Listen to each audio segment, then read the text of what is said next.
Welcome back to our Decision 2022 Measure 114 debate. We're having a great discussion. We've got Anthony Broadman, who's here in favor of Measure 114, and Shawn Kollie, who's arguing against it tonight.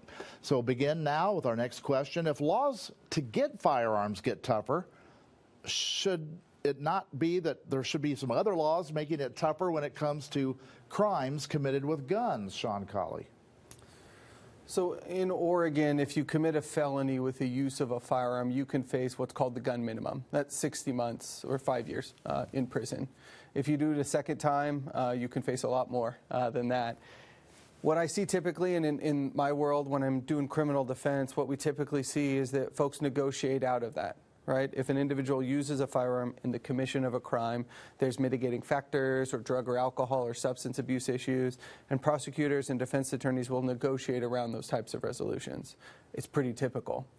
And so what I see and what is fairly common in the criminal defense world and folks committing crimes, even in the criminal world in general, those that are convicted of the crimes of using a firearm in the commission of a felony do not face that firearm minimum.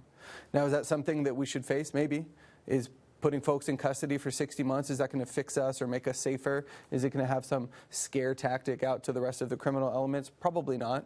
Criminals tend to not follow laws, right? They're not going to commit crimes if they're following laws. And what generally happens when folks are using a firearm in the commission of a felony is that they are either under the influence of something or they're not thinking clearly. It's a crime of passion. And so should laws against firearm crimes be enhanced? Probably.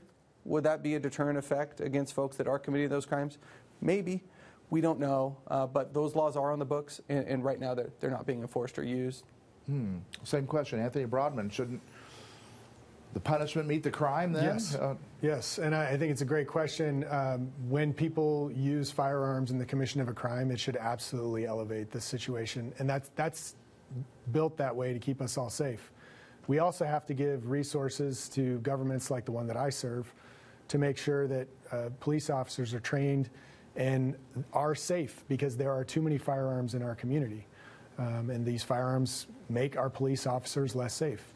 Really proud of the training that we were able to run at the Bend Police Department this summer for active shooter training up at the Sunrise Lodge in Mount Bachelor. I think it led directly to the saving of lives in the tragedy last month.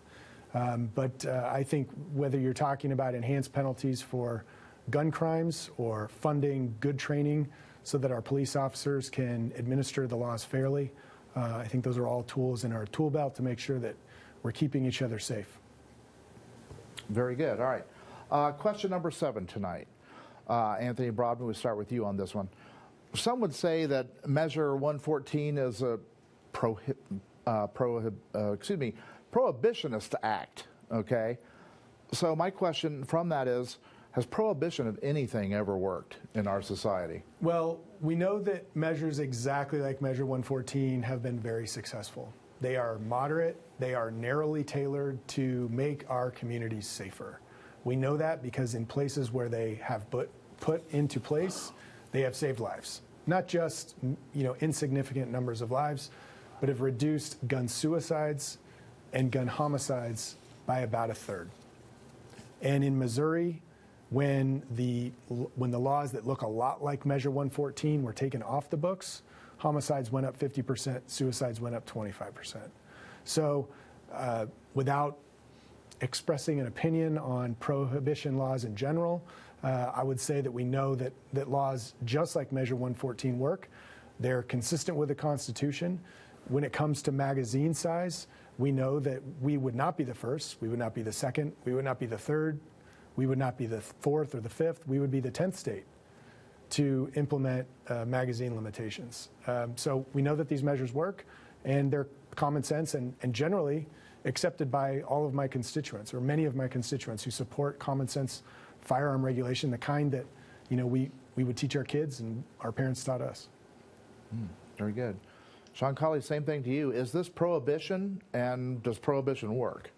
Well, I think that you got two components, right? So the licensure to purchase, I think that is just a duplicative effort. I don't think that that's inherently a prohibition. It's going to be a significant delay on those trying to lawfully purchase a firearm. It's going to be a cost inhibitor on the low income, and it's going to be a huge factor for those folks in more rural areas that don't have agencies or sheriff's offices that can facilitate the teaching and the live fire training that's going to be or would be required under Measure 114.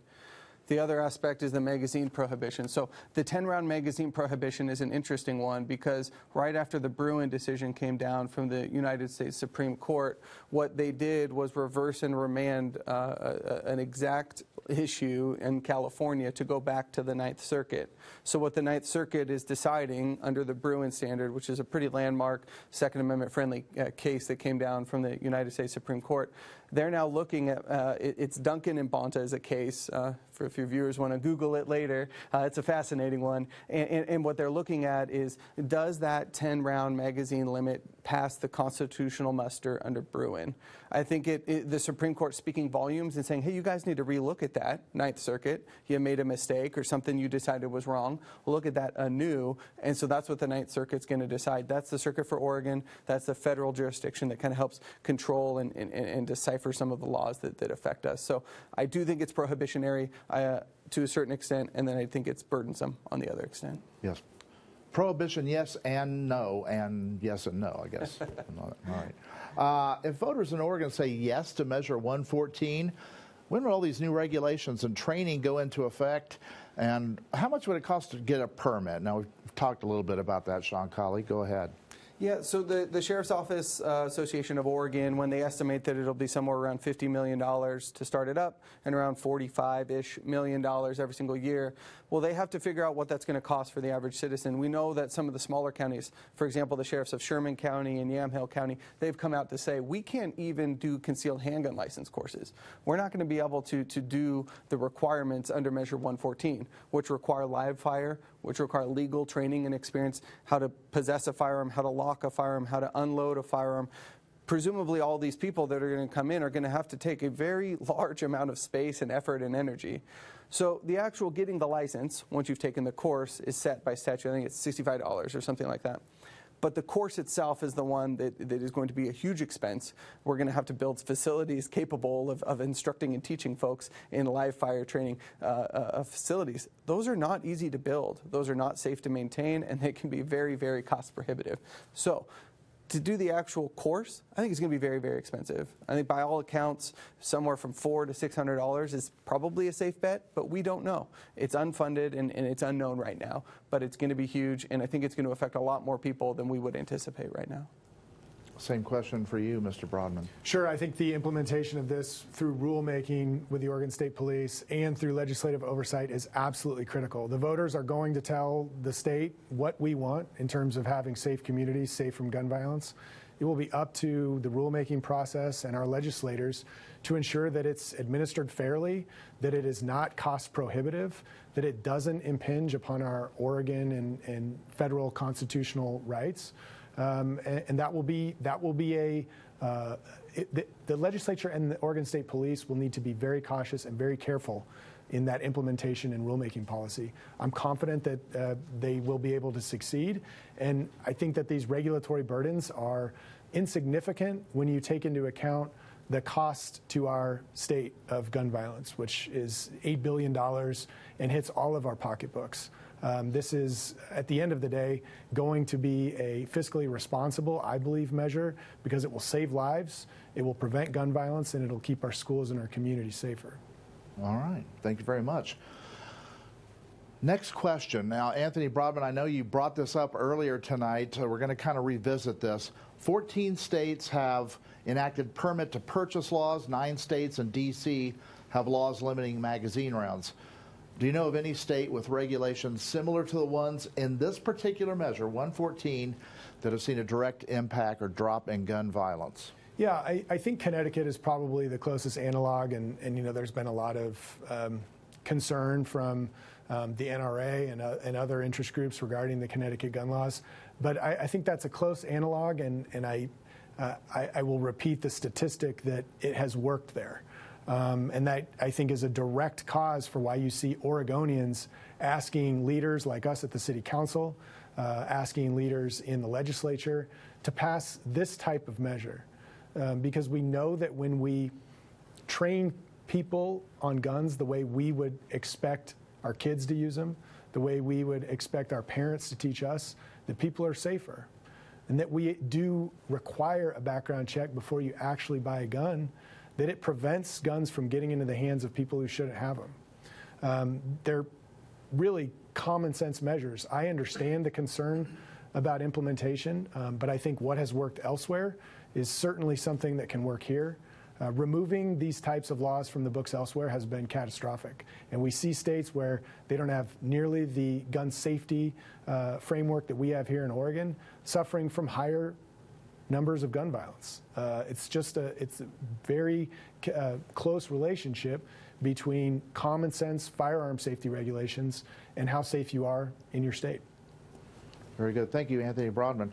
Shawn Kollie, some states do this and to some degree have some success with it. So how do you respond to that? It's a good question, and some states do have, I mean, for example, and I hate to beat a broken record here, but we always hear about Chicago, right? This year, thus far alone in Chicago, 488 people have been murdered by a firearm, right? That's how many shots have occurred over there. It's like a war zone. And that area and that legislation there is some of the highest in the country, right? Chicago requires FOIDs, firearm identification cards, to buy them, right? They require that. They have almost no concealed handgun licenses in the entirety of that area. You can't hardly get them, right? The laws that are in place there in that large suburban area are terrible for gun rights advocates. The results are even worse, right? And so I believe when you look at large areas like that, large swaths of land that have those high prohibitions, you do see more crime. When all the guns are outlawed, only the outlaws will have guns. And that's a common refrain, but I do think it bears true, and I do think it's consistent. For Oregon, we're a unique state, and we're unique because we've been on the low end of the death by firearm for many, many years. We're like the bottom third or so of the U.S. We're a very low death per capita, death per 100,000 than many other states. And so what we're trying to do effectively is create more laws to affect a system that's already been fairly effective. Right? We don't have a large amount of our population dying by firearm in a broad sense. There are, obviously big cases. There are times where it happens, and there are people dying. That's terrible, and we wish it were to never occur. But as a whole, Oregon's been fairly consistent on being lax on firearm laws for the most part, but no significant death by firearm. All right, thank you, sir. Let's circle back now to the part about background checks. Some have said this measure has vague terms outlining requirements relating to background checks. Is Measure 114 too vague as written, Shawn Kollie? Well, I don't think it's too vague. So what's going to be interesting is to see what, if the voters were to pass Measure 114, the background check aspect is going to be interesting. And the reason I say that is that what Measure 114, one of the things that Mr. Broadman brought up, and is a good point, that after 3 days, if an FFL does not have an approval from the Oregon State Police, they're allowed to transfer the firearm to that individual. So if I go to a gun shop, I buy that gun, 3 business days later, I don't have an approval, they're arguably allowed to transfer that firearm to me, to give it to me, right? It happens very, very rarely. I work with a lot of gun shops and a lot of FFLs. I would say that maybe 1% of FFLs will follow that rule. It's almost non-existent. And so it's interesting that Measure 114 would loop that around or cut that out. We don't want that. But at the same time, not have any oversight for the Oregon State Police to say, when are you not transferring, or when are you transferring? Is this right? Is this wrong? And again, that's where I think judicial or administrative oversight of the Oregon State Police would be a great area to sink some money. If we're sinking $51 million a year into Measure 114, I think the Oregon State Police could use a chunk of that just to help them out with their already broken system. Okay, Anthony Broadman, is it too vague? Does it need more teeth? Is it written well, you think? I think the implementation by the Oregon State Police and through the rulemaking and with legislative oversight, again, is absolutely critical, and it's key to the entire operation of Measure 114. I have to go back to Shawn's earlier point referencing the low number of gun deaths, and I just want to reiterate that any gun deaths are unacceptable. We wake up in Oregon and we lose 2 neighbors in our state every night by the time we go to bed. That's unacceptable. To suicides and homicides. I think it's incumbent on us as leaders to ensure that we are preventing those unnecessarily killed by guns from dying. And I would just echo what Shawn said about the 3-day default ability of people to acquire guns without a background check. That, I mean, again, illustrates the entire need for Measure 114. We do not have a net that catches everybody, and that's unacceptable. Measure 114 fixes that. No violent criminal who goes through a background check and doesn't get it back in time and walks out of a store with any type of weapon they want, including an AR platform gun, that should be unacceptable to us, and Measure 114 will fix that. Shawn Kollie, would you like 30 seconds to respond to what was just said there? So what Anthony brought up, I think, is a very important point of our system.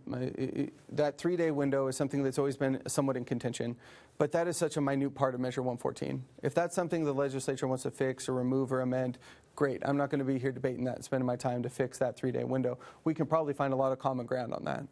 But when we say 2 people die every single day by a firearm in Oregon, on average, nationwide, 2/3 of those are suicides. Most of them are in urban areas. They're not the average Joe. They're not the average Jane. That's not where it's typically happening. And so I think that that's a red herring, and I think that if all we're doing is saying if we save one life, let's make a lot of laws, we're going to be in a lot of bubble wrap around. All right. Anthony, you get 30 seconds. Yeah, I mean, gun violence is gun violence. Homicides, suicides. When we have an unrestricted ability for a violent criminal to walk in, purchase a gun, or somebody who's suicidal, walk in, purchase a gun, and walk out because a background check didn't come back in 3 days, that can't be the kind of town we want to live in. And we have to fix it. Measure 114 does that. Okay, very good. Viewer late today sent us a number of questions. We kind of went through, vetted some of them, and we like this one. So we're going to ask this one. Because it's specifically for the no on Measure 114, we're going to get out of order here. We've been going back and forth switching. But we're going to ask you, Shawn, specifically on this, to be going first here. This question comes from Greg, okay, and I'm quoting here. The U.S. military and U.S. law enforcement agencies require extensive safety training and qualifications before handling or handing a firearm over. Measure 114 would require safety training and qualifications prior to owning a firearm. Please explain why you might be against safety training as required by this measure for those about to purchase a firearm for the first time.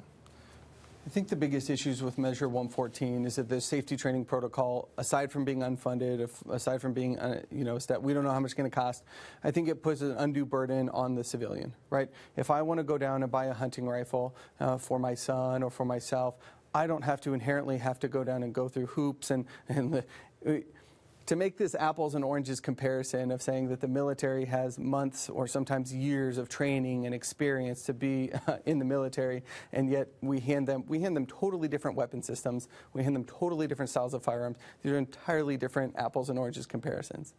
I think that what Measure 114 does, it requires all of us that want to buy a firearm to go down and do a course from the local law enforcement, sheriff or police station, whoever's going to set it up. And I think that it creates burdens because those are unnecessary. I don't think anything under our laws or under our system is going to make my training at a course for a couple hours or whatever by a sheriff, it's not going to make me safer. It's not going to make my neighbors safer. All it's going to do is put more burdens on me. Generally speaking, most firearms, most instructions come parent to children, aunt to, niece or nephew, things like that. I think that that's a great tradition, and I think Oregon has a phenomenal tradition of that. And I don't think the Measure 114 does anything to make us safer in the training aspect. Mm-hmm. Anthony Broadman, any remarks on that training aspect of the bill? You said you yourself are a gun owner, and I'm wondering, did you have any training, or what do you think of the proposed training aspect of the bill? I support it. I recently had to go through hunter training again because I lost my original test passage that I took when I was 12, and I wanted to buy a hunting license in Nevada to bird hunt over there. And so I had to go retake the hunting safety training again. my Oregon license wouldn't work. And I actually found it pretty refreshing. It was good to have a refresher. I think that everybody who wants to use a gun to defend themselves or to hunt or to shoot for sport should have adequate training, should have safety training. It's the kind of training that I make my daughters have before we go out and shoot guns together. I think that this is the bare minimum, actually, if we're going to live in a community where you can purchase tools that are firearms that are potentially very dangerous. This is the kind of training we expect of our neighbors. It's the kind of training we expect of ourselves and our kids. I harken back to getting my motorcycle endorsement, which required some live training. It required some testing. It was relatively expensive. It's not apples to apples, but the point is, when we do things that are inherently risky, we should be adequately trained. I don't think it's bubble wrap at all to ask that an 18-year-old, before he walks in and buys an AR-15, goes through a modicum of training to make sure that we're all safe. Mm-hmm. Very good, sir. Our next question, another viewer submitted this question. I'm going to bend the question a little bit. We talk about this training, okay? It's in Measure 114 to mandate training, but I mean, what does that entail? What does that look like? Who comes up with the rules about you got to do this and you got to jump through these hoops? And Anthony, I'll start with you on this question. So this entire regulatory system will be implemented by the Oregon State Police through rulemaking. The rulemaking will have to express the careful intent of the voters should they pass Measure 114. It will have to comply with the Oregon State Constitution. It will have to comply with the Second Amendment. And all of that will have to be taken into account as we implement carefully the restrictions and the requirements that are being set forth in Measure 114. I think that the rulemaking is important, and I don't want to discount that step, but this is how our measure system works. The voters tell the state what we want, and the state makes sure that they implement it effectively and in compliance with the Constitution, and that's what I think they'll do here. All right. Shawn Kollie, same thing to you. So how do we go about this? Specifically, what's in Measure 114 is that the course would have to cover safe storage of firearms, homicide or suicide prevention with firearms, locking, unlocking, loading, unloading, and live fire. Those are going to be some of the requirements that are in Measure 114. Now, how those things occur and in what order and what depth is unclear, but you wouldn't expect that to be outlined right in a measure like this. You wouldn't expect you need 14 minutes of this and 17 minutes. That's not what you would expect. And so as a whole, I think what is interesting in this is that I think it's very good. And you having done hunter safety and myself being a concealed handgun license instructor, I teach a lot of folks how to safely handle a firearm, awareness, spatial awareness, situational awareness, what to do with a firearm, what not to do with a firearm. I do a lot of that. And so what's interesting, though, is Measure 114 puts that burden on law enforcement. Myself, as an NRA certified instructor, I can't teach somebody the safety in here. It's not going to work. I'm not going to be certified or allowed to do that. It can only come from law enforcement. I think that's a problem. I think that there are a lot of great instructors out there in the state of Oregon and a lot of folks that teach folks really, really well. And they will not be allowed to do it in the same manner because a concealed handgun license does not take the place of Measure 114 and a purchase requirement for a separate licensure. All right, well, let me follow that up with then from what you said, and I'd like to start with you then. Do we have to have training for the trainers? Well, the trainers presumably would be trained. So under the measure, it's going to be law enforcement, right? Law enforcement is who would have to be instructing under Measure 114 or those certified by law enforcement. So presumably, I would, again, it's not laid out, we don't know, but presumably the Oregon State Police, through rulemaking, as Anthony said, would create a scheme and process by which those instructions would occur, what is necessary to be covered, what is the shooting range and what is the target and how accurate do you have to be? I mean, if you're going to miss the target, are we going to still give you a gun? It's not in there, but those processes will have to come from the Oregon State Police and kind of trickle down. All right, Anthony? No, I agree. Okay. Yeah. Simple enough then. Yeah. So more training then. Okay. All right. Gentlemen, that's all the questions I have for you tonight, all that were sent in to us. Now you're each going to have 90 seconds to make your closing remarks. Anthony, you began tonight. Shawn Kollie, you get to start on the closing remarks, sir. Thank you very much, and thank you for having us here. It's been great to have this conversation and to find common ground between folks that maybe don't agree on everything. But what I think at the end of the day is important for folks to take away from this conversation is that Measure 114 creates a prohibition on buying guns, and maybe not a prohibition in the basic sense, but the amount of hurdles and financial obligation that would be required to purchase a firearm is going to be overwhelming and for some folks impossible to obtain. The magazine limitation is highly probable to be unconstitutional and is going to have to be battled through the Supreme Courts and the Court of Appeals and all of that stuff. We don't know the answers there yet. What's been interesting in the state of Oregon is that the death rate by firearm has remained consistent. And it's remained consistent for about 40-some years in the United States. That includes the time in which the assault weapons ban from 94 to 2004 existed. And the death rate by firearm in Oregon has remained consistent over background checks at gun shows, background checks for private parties, all guns to be locked up. Right now, that's the rule. If you own a gun, it's to be under lock and key in a safe or a gun safe. All of these rules and regulations that have been placed on gun owners have done nothing to budge the needle, to push it down, or to reduce the 2 folks a day that die by a firearm. So what we're doing is creating more rules, more laws, more obligation on lawful gun owners that, again, I believe are not going to affect that, not going to lower that, and not going to reduce it. So I would ask folks to vote no on Measure 114. Anthony Broadman, 90 seconds for closing remarks, sir. Thanks, Lee. As a gun owner, as a hunter, as a city councilor, I wholeheartedly support Measure 114. It is moderate, simple, efficient gun safety regulation that will prevent gun violence. It will prevent gun homicides. It will prevent gun suicides. Similar laws have been upheld. Similar laws have worked to reduce gun violence. Measure 114 does not take away my guns. If it did, I would not support it. It makes sure that everybody who buys a gun actually passes a background check and completes a safety course. I think that is something we can agree on statewide that we want when people purchase guns. In our city, we're going to keep each other safe. That's something that's been extremely clear over the last 30 days. We're going to do that in line with our constitutional rights. We're going to keep our police officers safe. We're going to keep our streets safe. We're going to keep our grocery stores safe.